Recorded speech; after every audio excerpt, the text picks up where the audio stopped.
在北纬53度的国境线上，有这样一个地方，冬季是这里最漫长的季节，几乎占据了全年的2/3。最低零下53度的气温，能让沸水在空中迅速凝结成冰。鄂温克族的驯鹿也已在此穿梭100年。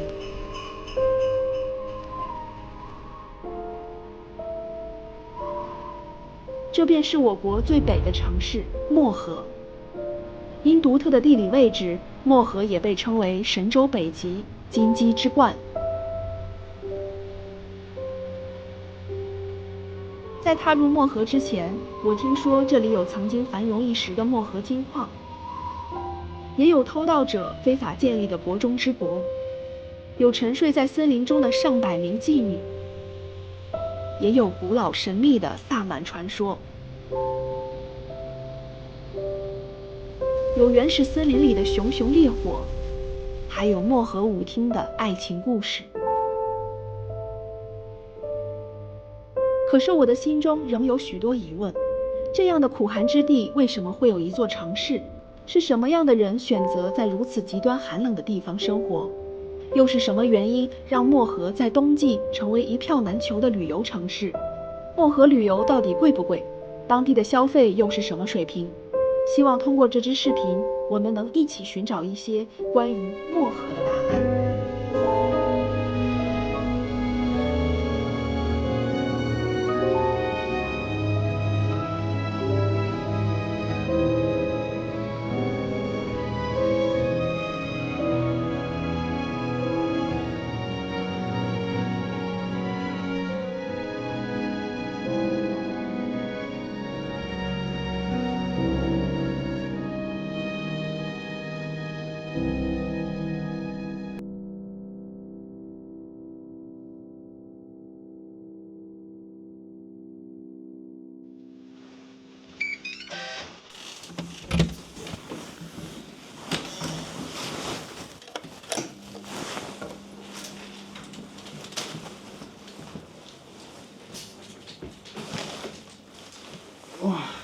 这个是我们今天晚上订的房间。这个酒店的位置呢，在漠河文化馆的对面。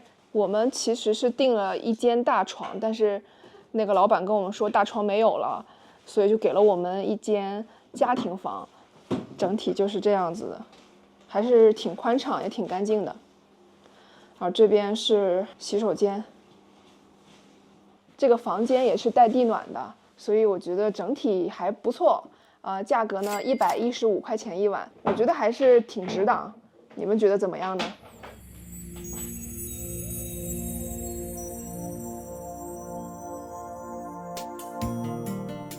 我们刚刚在酒店休整了一番，现在的漠河零下18度，今天的最低气温零下33度，相对来说算是比较暖和的一天了。昨天的时候，这里的最低气温好像在零下40度。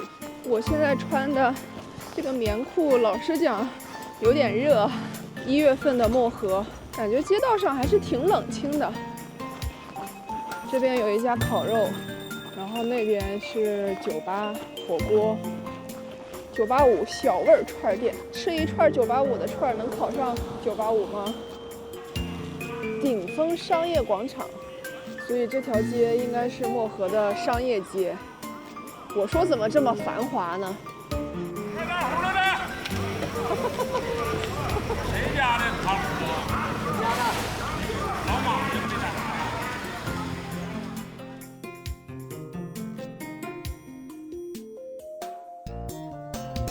在。哇，这边一排卖鱼的就放在室外卖，这个可太酷了，直接把鱼插到雪里头，这是我见过最硬核的卖鱼方式了。像漠河这种地方，卖冰糕呀、卖鱼呀，这种放在冰柜里卖的食物，直接放外面大马路牙子上，就能冻得杠杠硬。漠河市市民公约，公约这么多呢。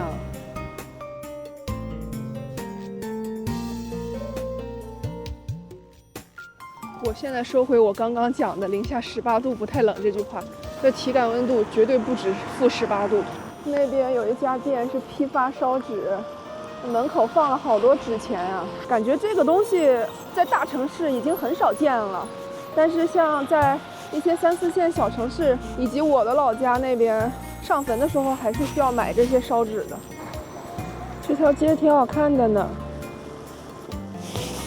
这个街边有人烧纸，应该是在祭奠逝去的人。我刚刚听到有猫在叫，一转头发现它就在对面的这个超市门口，有一只小猫。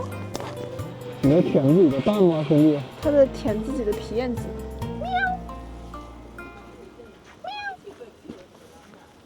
哇，你的中分刘海可真好看呀，小猫咪。小黑子发型。你会唱跳 rap 篮球吗？哎呦，里面还有一只黑的呢。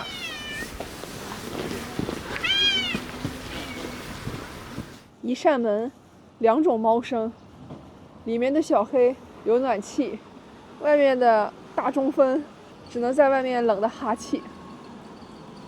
你好。小猫被围观了。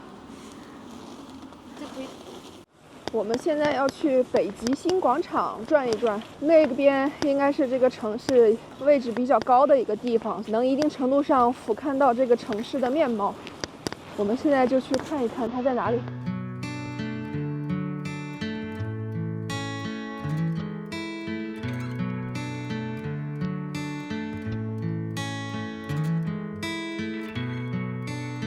那个是北极星广场，看它那底下还有屏幕呢。我们沿着这条街叫振兴街，一直走到头就是北极星广场了。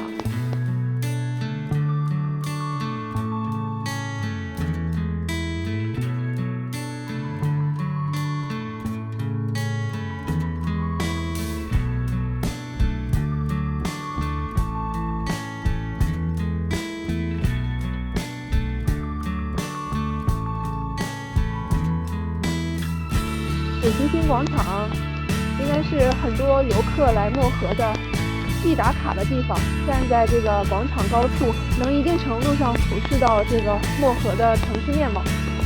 所以我们晚上来也看看漠河这边的城市夜景。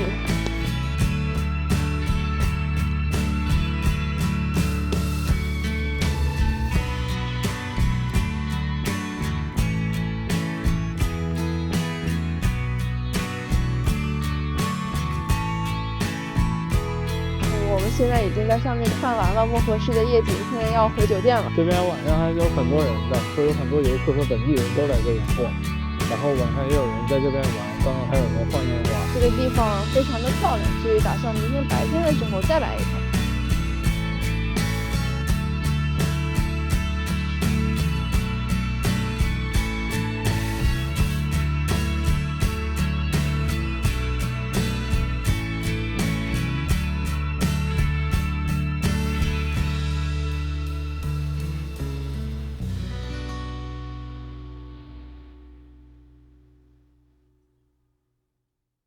烤火呀，烤地瓜，烤呀烤地瓜，这可不是一般的烤地瓜，这是我烤的呀，贼辣的好吃。怎么卖呀？牛逼！你拿几个？我要一个要小的，大一点的。大一点这个烤呀烤行。 15。哎呦，好吃！大哥，你唱这歌，你自己唱的吗？我唱的，真好听。炭火呀，烤地瓜，烤呀烤地瓜，这可不是一般的烤地瓜，这是我烤的呀，贼辣的好好吃，牛逼不拉丝，我个人编的。这也太有才了！师傅，你在这儿卖烤地瓜卖了多长时间了？我卖得有10多年了，就卖烤地瓜呀？就卖烤地瓜了。今天生意好不？摸一天行，摸一天不行的。今天能卖出多少个了？卖15、16个了，一天也就烤个20来个，20多个。一般的烤地瓜，这是我烤的呀，贼辣的好好吃。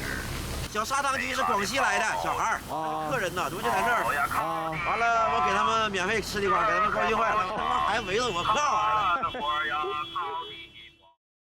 现在的气温是零下34度。北极星广场的地标性建筑腾飞，这是漠河的标志性建筑腾飞，它承载了独特的地域文化和象征意义。黑龙江省的地图像一只天鹅，中国的地图则像一只公鸡，因此建筑的左侧是一只展翅欲飞的天鹅，右侧则是一只引吭高歌的金鸡，顶部是一颗北极星，寓意着漠河是金鸡之冠，天鹅之首，象征着漠河是祖国北陲一颗璀璨的明星。这个广场的面积还是非常大的。我网上查了一下，这个广场是2002年建的，总共的占地面积是4.5公顷。这里也是市民休闲娱乐的地方，然后有一些重要的文化活动也会在这里举办。北极星广场的最里面有一个建筑物，零下53度，这个是2023年1月22号的时候最低温度记录。白天也还是很多人在这儿拍照打卡。这边还有处理冰雪的工作人员在铲冰呢，这么冷的天在外面工作也是挺辛苦的，他们的帽子跟口罩都冻了厚厚的一层冰。我们快劳动。哦，是要把那些雪都清到那个上面去吗？然后在这儿。你们这么方便吗？啊。我躺跟头。你们已经在外边干了多长时间了？我早晨来的吗？早晨几点大概？我早晨7点半就来了。哇，辛苦辛苦。是不是省得你们不方便？啊。我这上卡个度呢。啊，谢谢你啊，谢谢师傅们。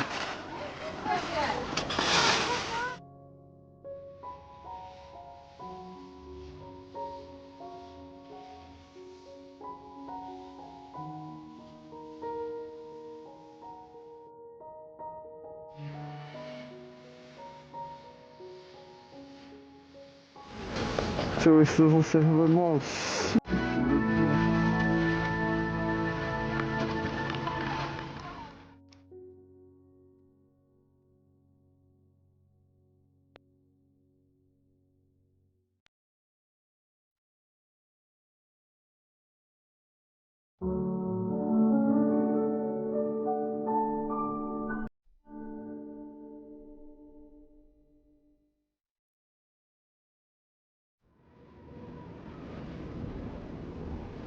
这路面全是冰，我根本不敢踩，全是冰。300米后在道路尽头右转。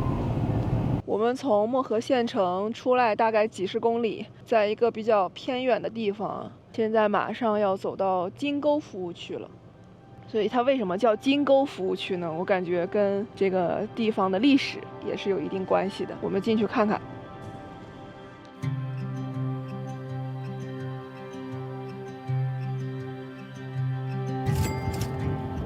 你好。你好。票给他。整个车就我们2个人，加上司机3个人。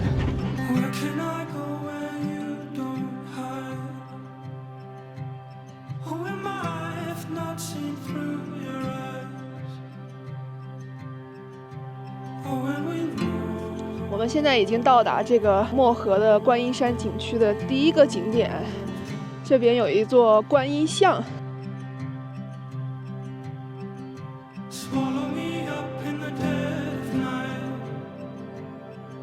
我围着这个观音像转了一圈儿，我看到这个观音像它有3面，它每一面菩萨的手势都是不太一样的，那个物件也不一样。这座观音像呢叫北极临海观音，它好像跟海南的那尊观音像有点关系。海南的那座观音像呢叫南山海上观音，它是坐南朝北的。而漠河的这座观音像呢，它是坐北朝南的，所以2尊观音像正好是南北两相望，相互呼应的。据说北极星最亮的时候，正好在北极临海观音的正上方，所以也是有一种佛光普照、国泰民安的寓意在这里面。这个景区从天上往地下看的话，也是一个观音像的形状。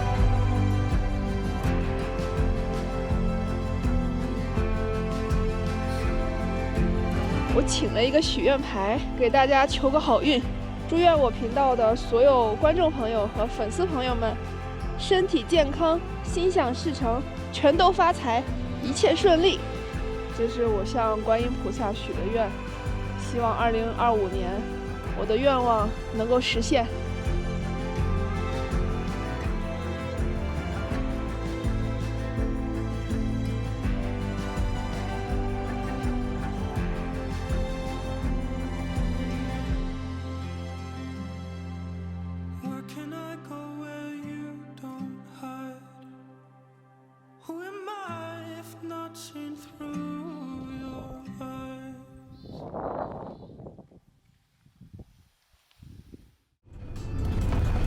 师傅，这2天来这边玩的人多吗？还可以，这是上午人少，上午光大客现在拉40来人就来很多了。哦，是成团那种是吗？对。如今的人们来到漠河，大多的目的是为了开启一场旅行，而早在很久以前，也有同样来自世界各地的人奔赴漠河，但他们的目的是比旅行更诱人也更致命的黄金。我现在所在的这个位置呢，就是胭脂沟。胭脂沟也称为老金沟。如果大家看过《闯关东》的话，朱开山淘金的地方就是老金沟，那也就是我现在站的这个位置。在石头的背面介绍了关于老金沟的一个大概的情况。后面这一大片都是曾经淘金的地方。那当然，现在它随着历史的洗礼跟时间的冲刷，现在这边已经找不到任何跟金矿有关的痕迹了啊！曾经就是在这一片土地上，来自世界各地的人前仆后继的来到这里，挖掘这里的金子，希望能够发财致富。这里是距离漠河市区50多公里的郊外，也曾是少数民族游猎的乐园。让我们把时间的齿轮拨回到100多年前。相传，一位鄂伦春族的老人在埋葬死去的爱马时，意外发现了金苗。至此，一段波澜壮阔的历史篇章在中国最北的广袤土地上震撼奏响。1877年的春天，漠河发现金矿的消息像野火般迅速蔓延，瞬间点燃了沙俄贪婪的目光。他们悍然发动对漠河金矿的大规模盗采。1883年，在沙俄政府的怂恿庇护下，来自境外各地的人公然偷越黑龙江，在漠河地区盗采黄金，并成立了热尔图加共和国。这是沙俄在中国领土之上非法建立的国中之国，他们在此招兵买马，修建教堂等公共设施，构建起一套罪恶的殖民秩序。当时正值清朝末期，国力衰微，直到1886年，清政府才终于派兵武力取缔，将所有非法采金者驱逐出境，热尔图加共和国才被彻底清除。经过数年筹备，清政府正式设立漠河矿务局，并任命李金庸为总办，负责筹建漠河金矿。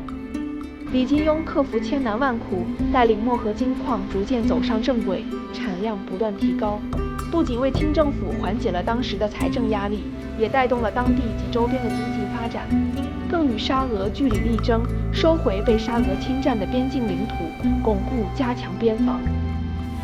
同时，李金庸也十分重视民生，使北疆地区一时达到大治，深受当地百姓的尊重与爱戴。然而，漠河地处边缘苦寒之地，气候寒冷，生存条件恶劣，疾病如影随形，许多人倒在了这片土地上。李金庸也因积劳成疾，于1890年在漠河去世，享年56岁。当时，光绪皇帝亲自为李金庸撰写祭文，后世的人们将李金庸尊为金圣，并为其修塑像、建祠堂，纪念这位鞠躬尽瘁的地方官员。今天的胭脂沟没了往昔的烦恼与嘈杂，只有鄂莫尔河在山林间静静的迎风流淌。李金庸塑像的目光穿越祠堂前静谧的苍松翠柏，正落在那片他曾经倾注心血治理的土地上。不知道今天这般山河画面，他看到后会是怎样的感想？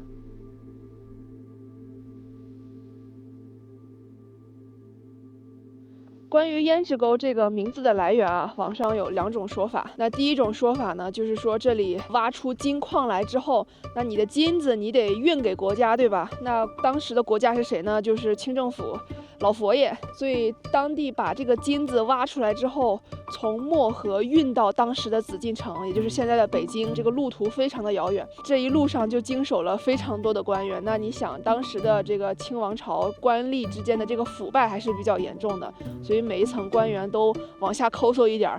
那到了慈禧太后的手里，原本很大的金子就剩那么一点儿了，那就只能买点胭脂了。所以这边挖出来的金子就供给老佛爷去买点脂粉。那这是一种说法。还有一种说法呢，淘金人来到这里淘金之后，因为需要很多配套的产业，你比如说吃饭啊、住宿啊、玩乐呀这些，当时呢就有妓院，妓院里的妓女呢，她梳洗打扮，脂粉啊飘到了这个河面上，顺着这个河面就往下飘过去了，所以呢也被称之为胭脂沟。这是网上的2种比较常见的说法，这2种说法也仅供大家参考。女坟在哪儿啊？不让去啊？这里已经都是不对外，不要参观了。哦，但都堵死了吗？没有了是吧？哦，行，好。因为他现在跟那个，这咱所说跟那个观音这块，它有点不搭嘎呢。哦，好，谢谢师傅。随着岁月流逝，和积雪一起被埋葬的，还有来自世界各地的妓女。漠河金矿在鼎盛时期，矿工多达几万人，且几乎都是男性，因此酗酒赌博、打架斗殴时有发生。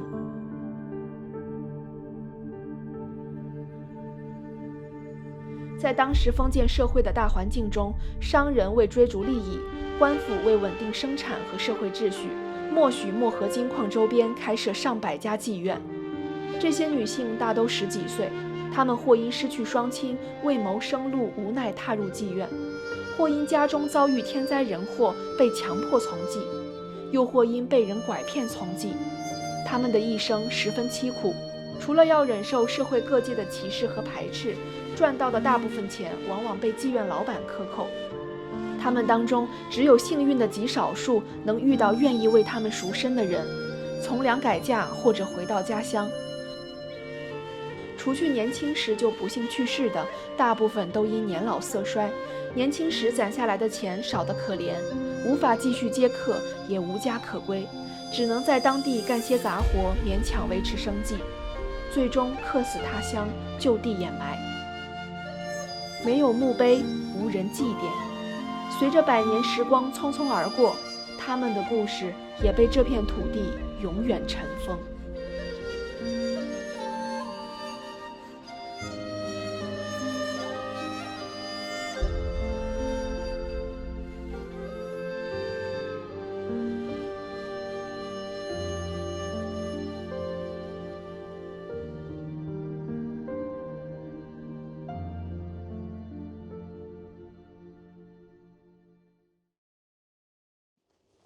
这个观音山门口有很多的雪人，这雪人都挺可爱的，而且很有意思的是，这个雪人的眼睛和鼻子都是真的。你看它这个鼻子是胡萝卜，这是真的胡萝卜，都已经冻得梆梆硬了，我捏都捏不动。然后它这个眼睛是草莓，是草莓，还挺可爱的呢。那边有好几个。雪人也怕冷啊，这雪人可真好看，长得胖悠悠的。你是不是天天在这儿吃雪，都把肚子吃胖了？它还有一条红色的围巾。三丽，是你吗？我是艾伦。三丽，他的鼻子呢？三丽，你的鼻子呢？哦，你的鼻子在这儿。三丽，你的鼻子。三丽，你的鼻子也太硬了，我上不去啊。三丽的鼻子掉了。漠河冰泡芙，哇，这个冰晶莹剔透啊！这里面还有小水草呢，都冻住了。这个是好有艺术感啊！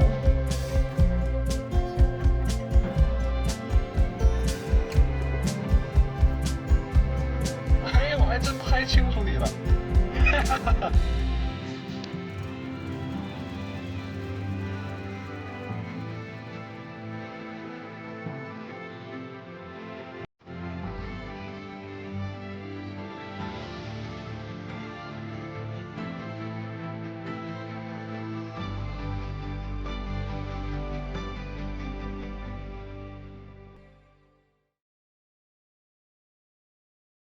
在告别胭脂沟之后，我们决定继续北上，前往北极村。值得一提的是，我们在前往北极村的途中，经过了一段非常奇妙的七彩音乐公路。当车速提升时，你坐在车里就能很清晰地听到这段动人的旋律。如果你听出了这是哪一首歌，也欢迎你把歌名打在弹幕区或评论区哦。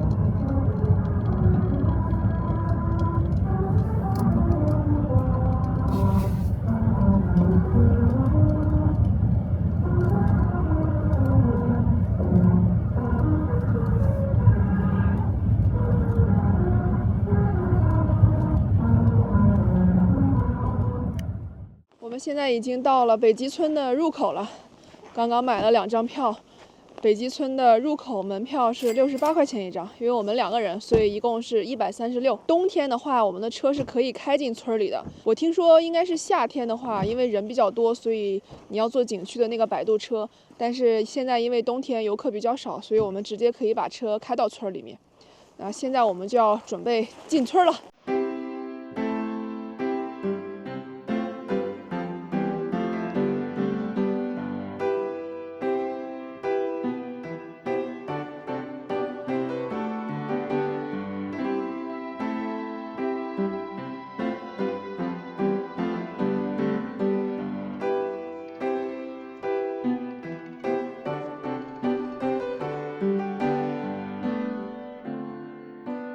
现在已经来到了北极村里面，泼水成冰，随便玩，10块钱，自助泼水。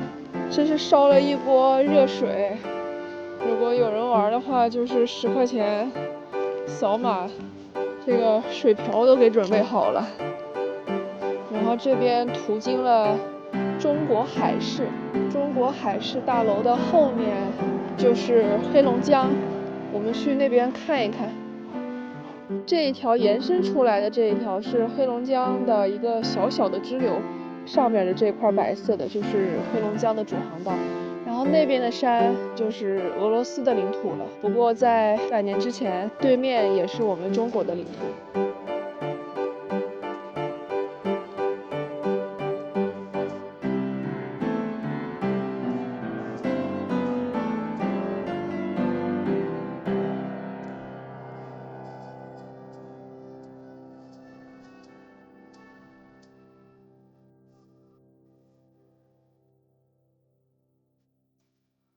北极村是一个商业化相对比较完善的村子，这里有中国最北邮局、鄂伦春民族博物馆、鄂温克驯鹿园等等游览点。当然，最让我期待的还是被称为森林之州的驯鹿。它们不仅拉着圣诞老人的雪橇穿梭在童话世界里，更是鄂温克族等北方狩猎民族在森林中重要的交通工具。因此，只有在像漠河这样的寒冷地区，我们才有机会邂逅这些温顺的生灵。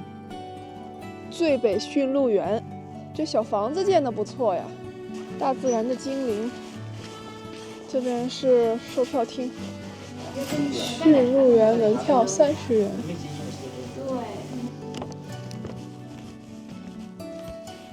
我们现在已经进到驯鹿园里面了，在驯鹿园门口有2只可爱的迎宾狗。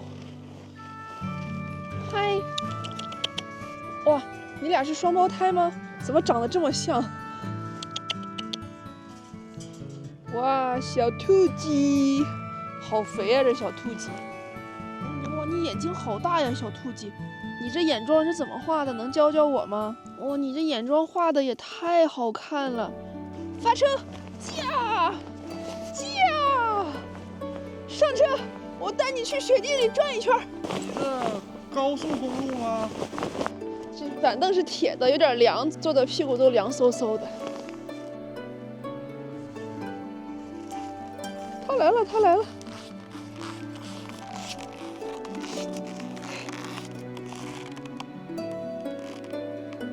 他看了看我，我好像没有吃的给他，然后又走了。嗨，哎，给摸吗？啊，给摸，他给摸。摸一把，哇，它毛好厚啊！他来了，哎，哎，哎 ，Hello， 哇，你这脚才刚刚开始长出来呢。你吃的是什么呀？好吃吗？哇，它的脚是滑的，还冰冰凉。只有公的才长脚是吗，师傅？年龄越大，哦，年龄越大。这一个园里边大概有多少只鹿啊？20只是吧？哦，是只有公的才长脚吗？母的也长脚。我看有的没有，有的有。掉了，那掉了。哦，这个是驯鹿掉下来的脚，就挂在这个杆子上了。哇，这个脚真的是又光滑，然后它放在室外就很冰凉，然后又很硬。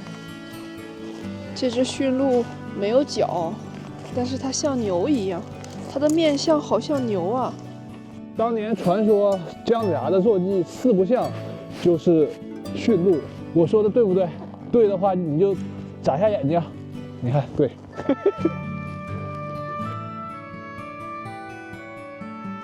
打起来了！哇，这脚，你这脚扭一下不掉下来了？这脚，完全当我们人类不存在。哎，你要干嘛？我赶紧溜。这只驯鹿很淡定地趴在这里，当吃瓜群众。它就剩一只脚了，另外一只是不是干架掉了？这边有2只鹿在干架，这园子里的鹿怎么开始互相掐起来了呢？这可能是饭后的娱乐活动。哇，这个脚更大！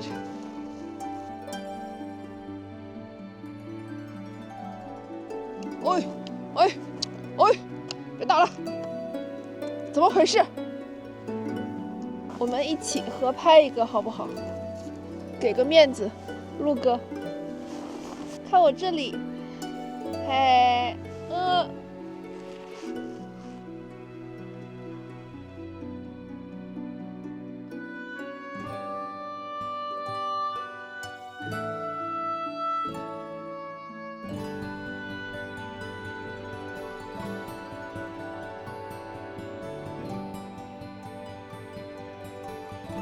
这3只鹿现在脚下是一动都不动的啊！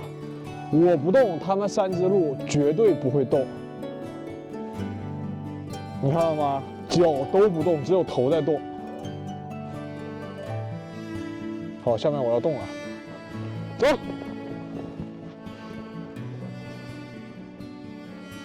还不给面子是吧？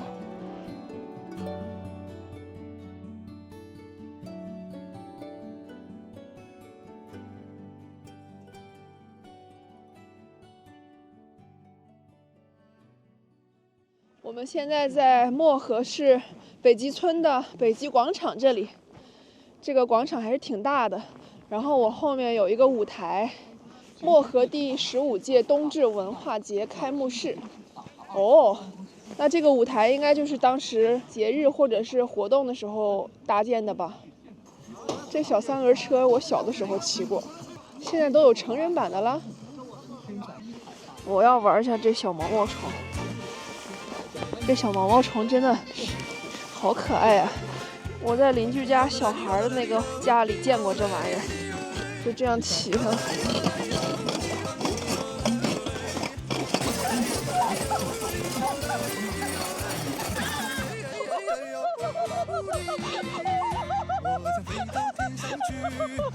这小柯基还挺亲人的呢。你是这个村子里的小狗吗？这小狗是不是村子里村民的小狗呀？我就任性，我想倔强，我也能倔强，看你们谁能把我怎么样。小柯基，你叫什么名字？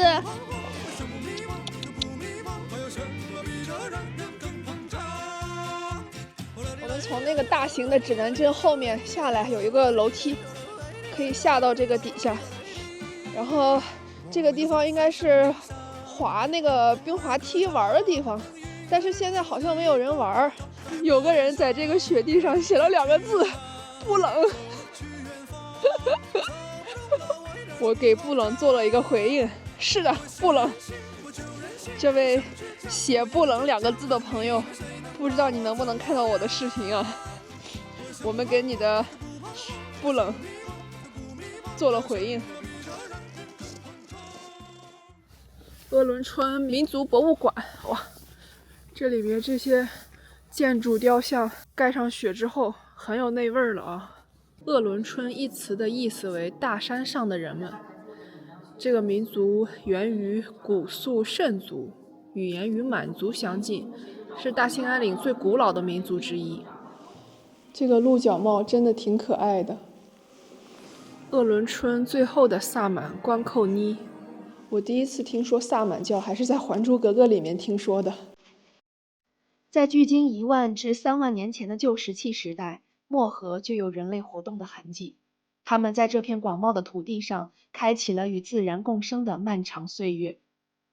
后来受周边文化影响，神秘的萨满文化也在此地留下了独特的印记。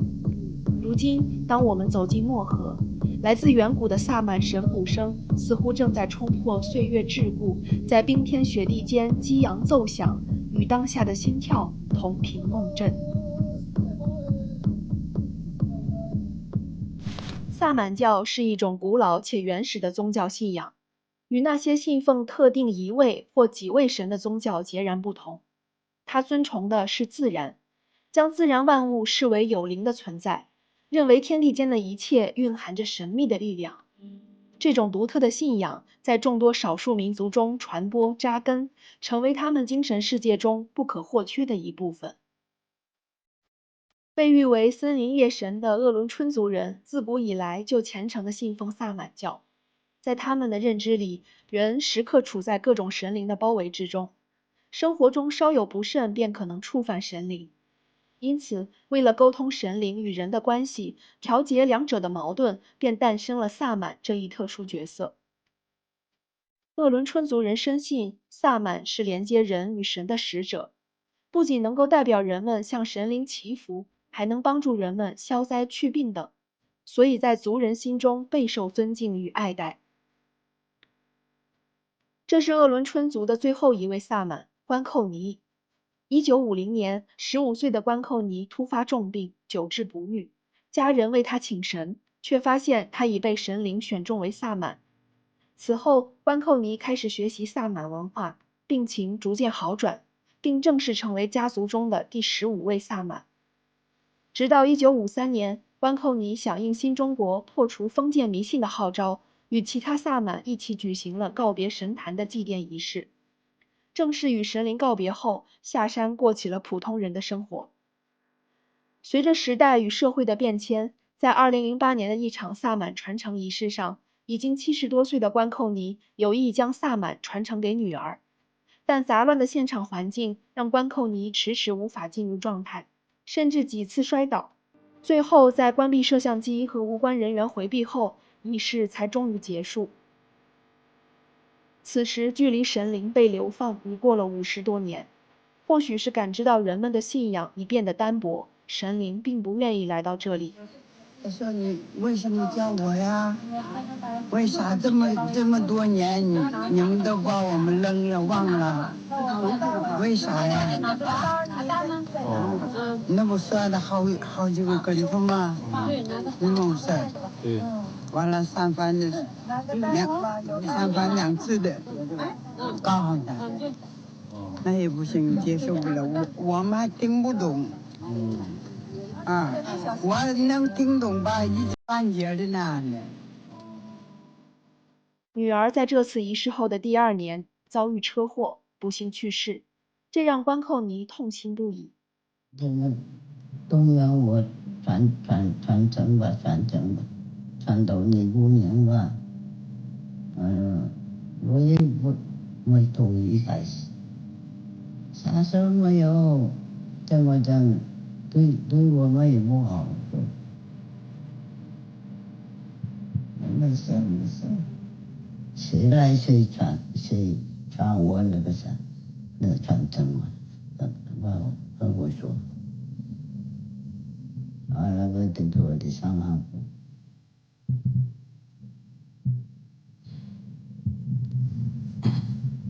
后来我自己，要是真传的话，他的病也能好，要不，你就那么好了，你不愿意来，怎么大会不愿意来？那是谁？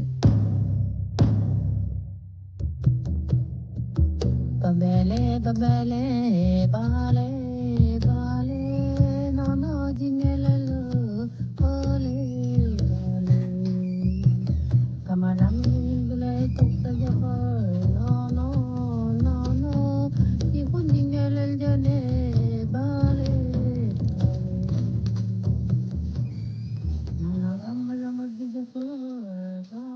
巴2019年，84岁高龄的关寇尼也离开了人世间，结束了他传奇的一生，同时也意味着鄂伦春族最后一位萨满与自然相融，成为山林间永恒的回响。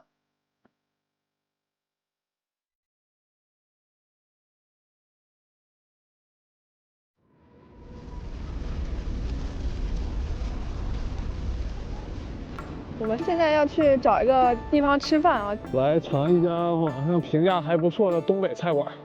你在拍我吗？对啊。那我得向你展示一下关公耳棒变身。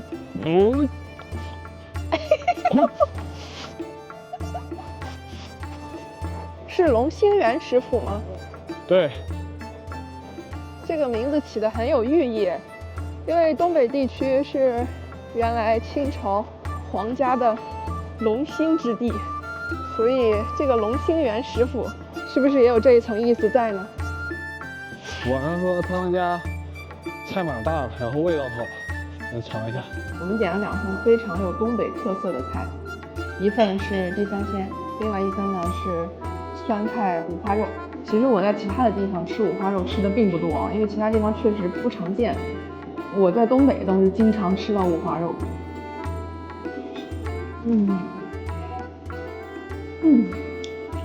还是挺好吃的，尤其是酸菜，你一定要跟五花肉搭配到一起吃。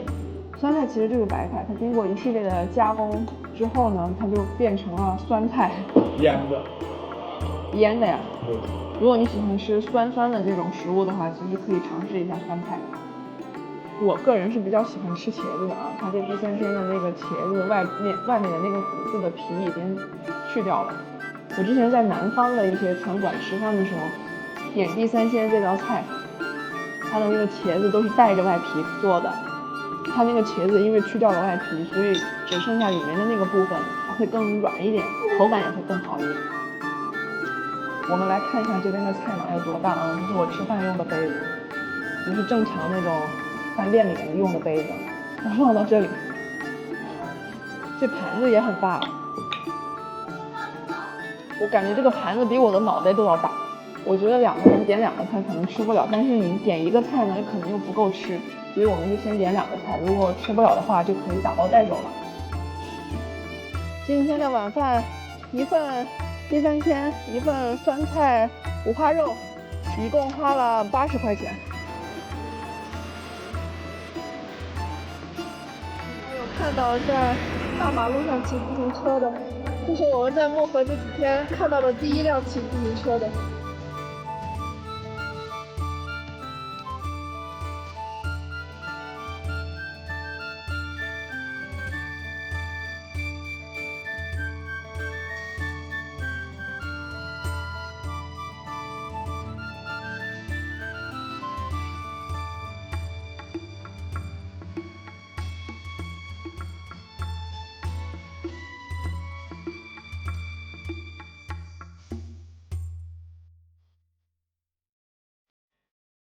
那我们今天晚上打算去漠河舞厅。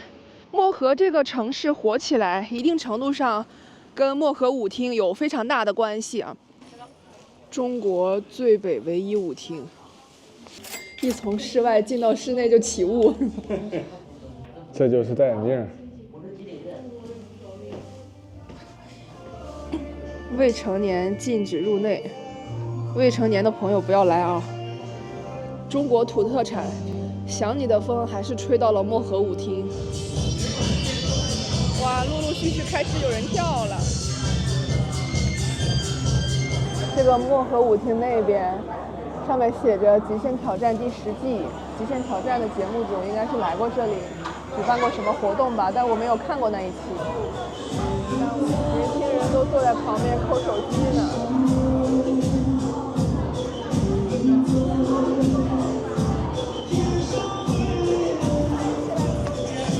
声音一嗨起来之后，周边卡座上的年轻人都已经躁动起来了。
就是你啊，你刚刚怎么跟别人跳舞的？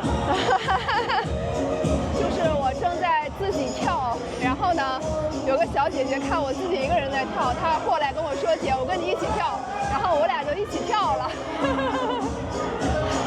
然后那个小姐姐也是山东人，她是山东德州。德州的扒鸡很有名啊。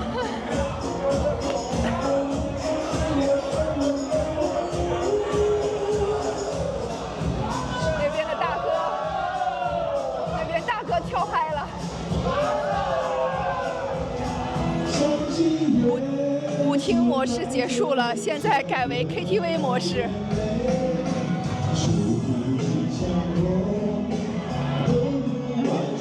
然后这边还有伴舞的。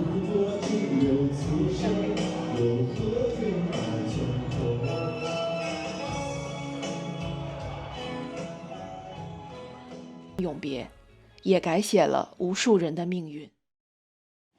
众所周知啊，大兴安岭地区曾在1987年的时候发生过一场特别严重的火灾。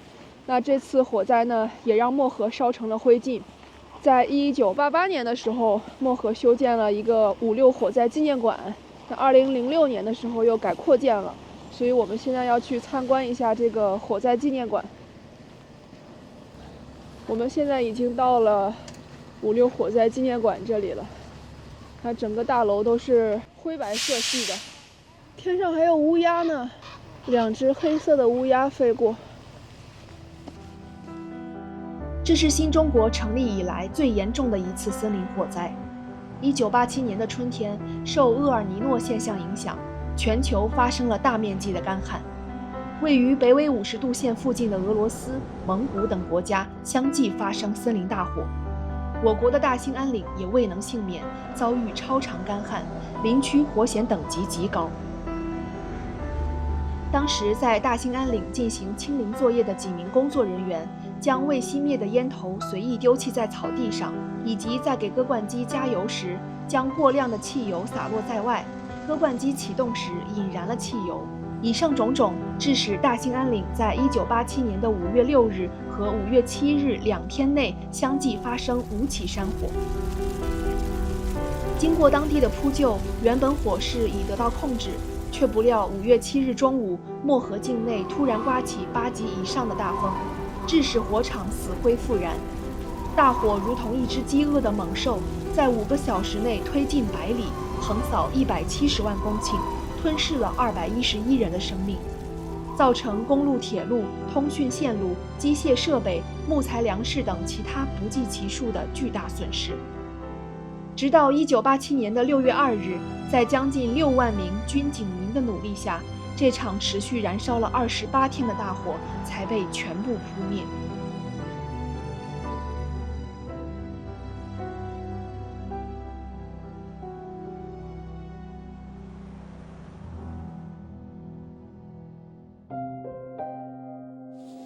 这个是5·6纪念馆里面模拟还原当年火灾之后的悲惨现状。这是一户人家的车库，在车库里呢有一个大水箱。火灾来袭的时候，这户人家为了逃生就爬到了这个水箱里面，但是大火愈演愈烈，把水箱里面的水烧沸了。爬到水箱里面躲过这场火灾的人被煮熟了。这是一家母子3人，从他们家走到河边只有1分钟，但是当大火铺天盖地的袭来的时候，他们已经无路可退了。被烧坏的电视机、厨子，还有布满灰烬的灶具。在距离老巢河不远的道边，2位老太太抱在一起被烧焦，她们是母女俩，母亲80多岁，女儿50多岁。当大火到来时，他们与亲人跑散了，随着人流一起涌向大河。可母亲因为是小腿跑不动了，两人渐渐地被抛在后面。母亲让女儿先跑，可女儿却死死地抓住母亲的手不放。两人踉踉跄跄地向前奔跑，不知摔了多少跟头，但仍然没能跑到河边，就被火魔吞去了生命。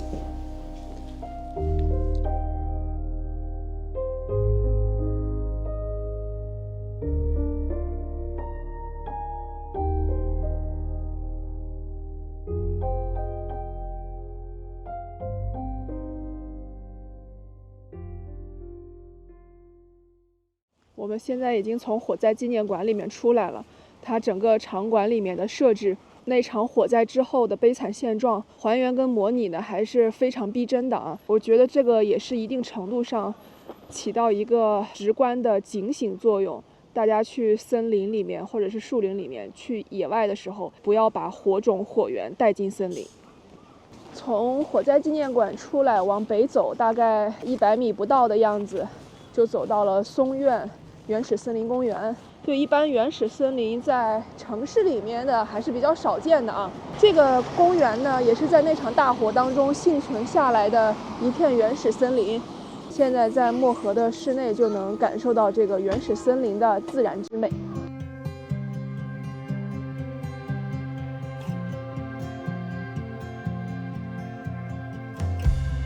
给你们看一下这些树。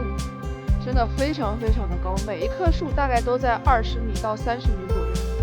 哇，这个森林里面还有马呢，而且上面还有给小鸟建的小鸟窝。它闹脾气呢。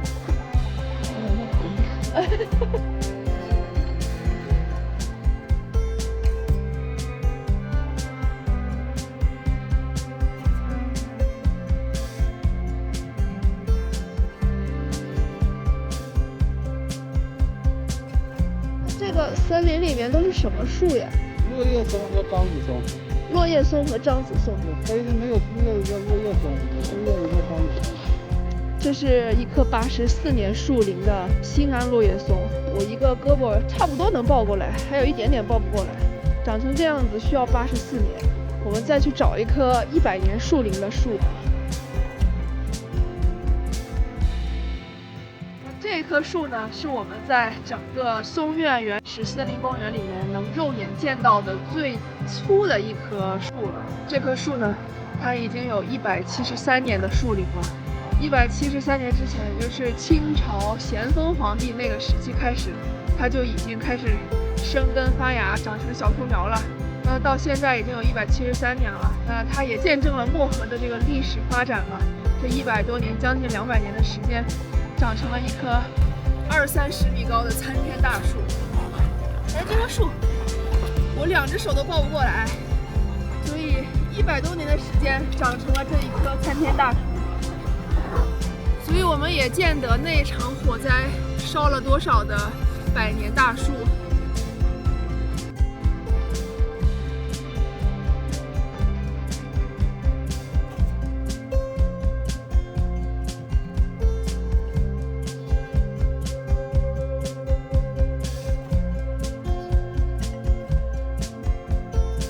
漠河这边盛产蓝莓，所以这边的蓝莓也被称为中国北极蓝莓。我们去买一些蓝莓汁尝尝。有无糖和加糖莲雾丸。买这个吧。这多长了你？拿俩呗。拿俩。我看这个蓝莓汁的这个配料表还是比较干净的啊，它里面只有野生蓝莓、纯净水，还有白砂糖，果汁含量50%以上。蓝莓里面有一些花青素，对眼睛挺有好处的，而且它也可以增强免疫力，延缓衰老。朋友们可以多喝点蓝莓汁。